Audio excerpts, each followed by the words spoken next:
Welcome to Olympian Water Testing, giving you the best in water analysis. Today we are looking at diabetes.co.uk. Could iron overload during pregnancy be linked to higher risk of developing diabetes? And what's going on with this specific mineral? So as we know, iron is a core component for most prenatal vitamins. But there's some research that's indicating that high levels of iron may be associated with risks for developing gestational diabetes. So, if you're getting enough iron from your diet, but your drinking water has iron, that could be a way that it's harming your infant, and then that will eventually lead into them potentially having diabetes from this study. So what did they find? Careful iron levels monitoring in pregnant women who are following the WHO routine recommendation for iron could reduce those risks. But with everything good, there's bad. Too much of a good mineral is still bad. And iron is a double-edged sword. If we don't absorb enough, we risk anemia. But if we absorb too much, we risk a range for different conditions. So women who are iron deficient may need extra iron in their diet as well. With the case of non-anemic pregnant women, supplemental iron during pregnancy actually can be harmful, actually can cause issues. And even more so, maybe they're not even taking supplements with iron. They're getting iron from their diet, but then they're also absorbing some from the water as well.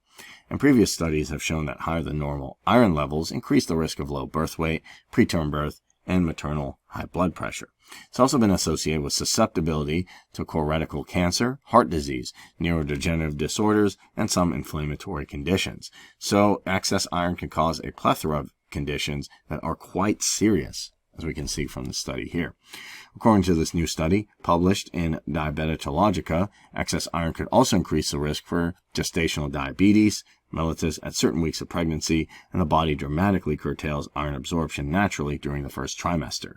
However, it may somewhat lose the ability to do so later in pregnancy. So just because it happened early on and everything seems to be okay, doesn't mean everything will be okay later.